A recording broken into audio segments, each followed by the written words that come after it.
Alright, today we're gonna make a 20-minute chicken soup. It's a very cold day outside, so I was just craving something light but pretty hearty still.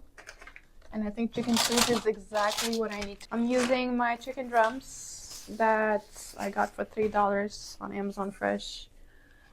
My bell pepper that I have left over from the fridge. It's an orange bell pepper, yellow onion, and probably 2 or 3 little carrots, and celery. Okay, celery is actually the cherry on top of the cake.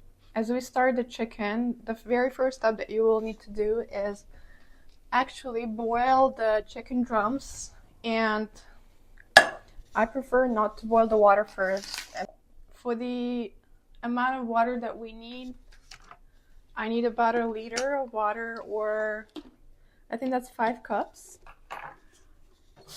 You honestly don't need more than that, because once you put in all the vegetables and the chicken, it will fill up and the water level will rise. I use my 10-inch pot for the chicken because I'm not making a ton of it. There's only 2 people in my household. You could use bone-in chicken thighs, but they're just so fatty that I prefer the drumsticks. They're just a little less, so I go with the drumsticks. I do prefer the bone-in because that's the fun part about the chicken soup, because you want to be able to use the bone and get all that nutrition from the chicken. When the chicken will start boiling, we will add our onions, so that's the first vegetable that I will cut. To prepare the onion, I'm just going to cut it in semicircles. So let's start piling up our compost. So I just take my onion piece and then cut it in 2.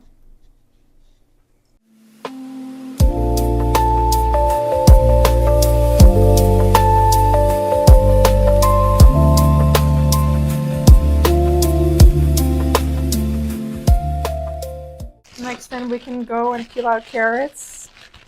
I have a pound bag of carrots here, and they're just so tiny, but to be honest, I don't love way too many carrots in my chicken soup. I prefer to have a balance of different vegetables. So today, it's the carrots and the bell pepper and the celery, and I like a 1-to-1 ratio. I don't like when there's way too much of one thing.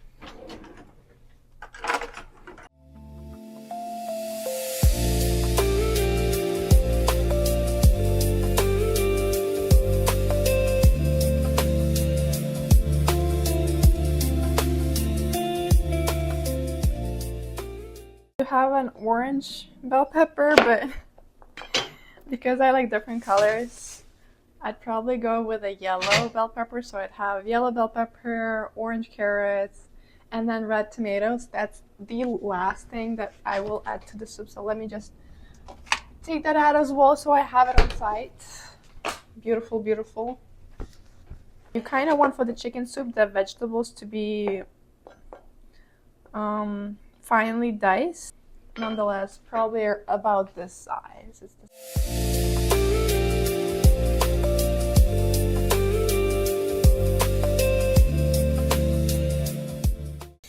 In the meantime, I can also cut up my bell pepper. And with the bell pepper, I don't try to dice it very finely or as finely as I dice my carrots, because bell pepper cooks much faster than the carrots, and it gets a little bit soggy as well. I just wanted to cut it into sizes that will fit in your spoon when you're eating the soup. So, somewhat like 1 inch by 1 inch square.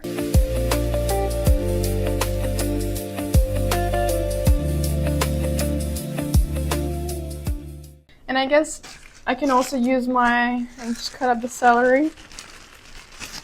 Something to remember is, celery is the vegetable that goes last in your soup. You definitely don't want it to overcook, because it turns into this very translucent color and loses its flavor, to be honest, the longer it cooks, based on my observation. Okay. I'm using 1 big celery piece, and you want to wash off the dirt at the bottom of it.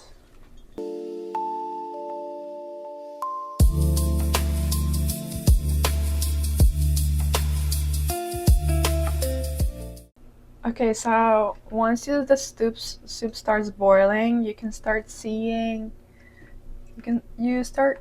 the white foam-like bits floating up to the top. You want to get a little something, a little container, so you can collect it. And you can start collecting it very slowly. It definitely gives the soup a murky color if it sinks to the bottom, so you do want to catch it and throw it out.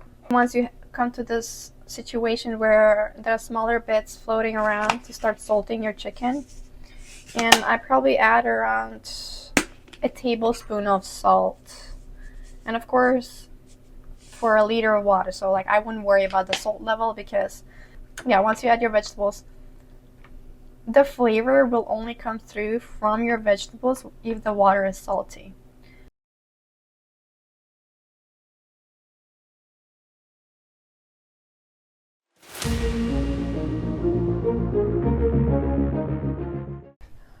Alright, so it's been 10 minutes since our soup has been simmering with the onion in it.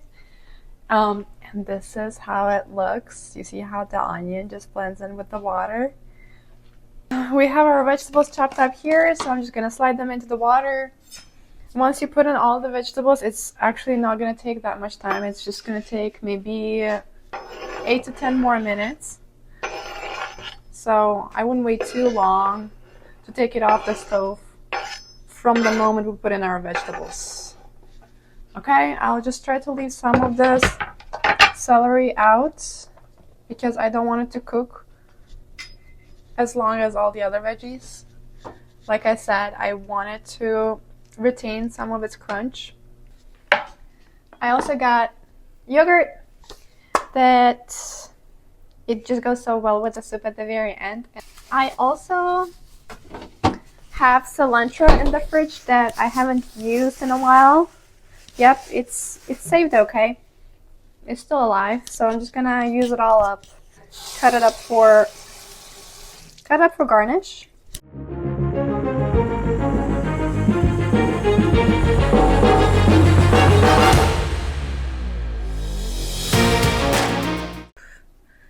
Okay, just spread it all out a little bit.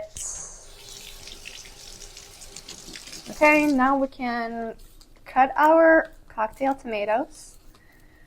I take about 3 of them. You don't need more than that. And I just cut them up into quarters. They don't need to be finely diced unless you don't like tomatoes and you want to hide them in the soup, then maybe that's when you would dice them. But I pretty much add them with the celery at the very end, so they're still supple and not overcooked, because when they do, they just lose that vibrancy and the pop of flavor that comes from them when you bite into it. Okay, when you add the vegetables, the water will try to catch up with the temperature of the vegetables, which is why it will stop simmering hard. It will slow down, but if you give it time, it will bring the temperature to the previous level. You can also take it up a notch with the heat on the stove to speed up the process. But at this point on, when you've added your vegetables, you can also just boil some pasta on the side. Let me just show you what I usually add. I think the pasta that I add is rotini. Yes. It's rotini Berea pasta. I actually only have a little bit left, but this is what I usually use for my chicken soup.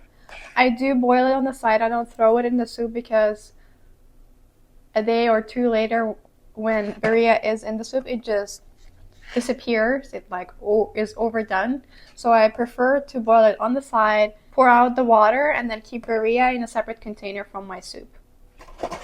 What's also really fun for a pasta shape in chicken soup is penne. I know rotini is kind of the go-to, but penne, it just has a little bit of a bite to it, which I think goes well with the textures in the soup, you know.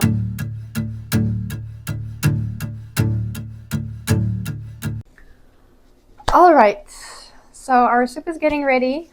It's been 5 to 8 minutes since I threw in the vegetables. I'm just gonna throw in the rest, which is the celery and the tomatoes, and these will literally cook for 5 minutes. Like, you don't want them to cook for more than that. All right. I actually also started cooking penne on the side. I realized I want pasta and not rice.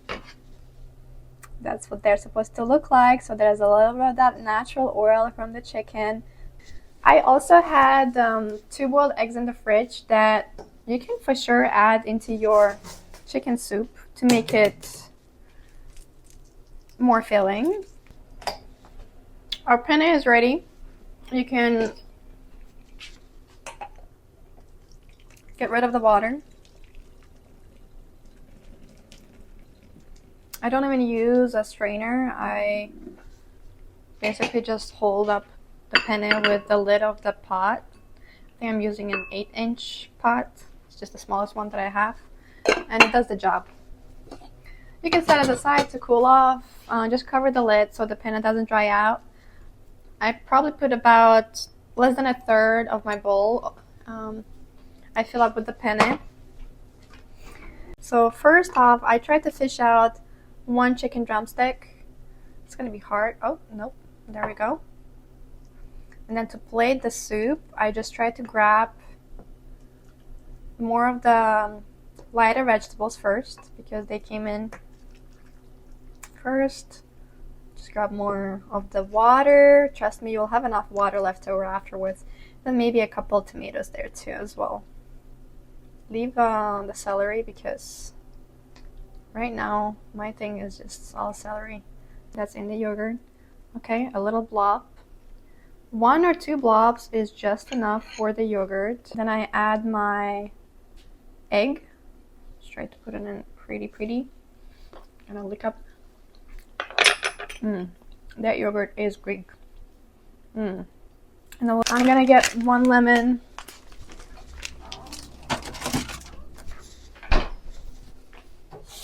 Rinse it out real quick. Cut a small piece.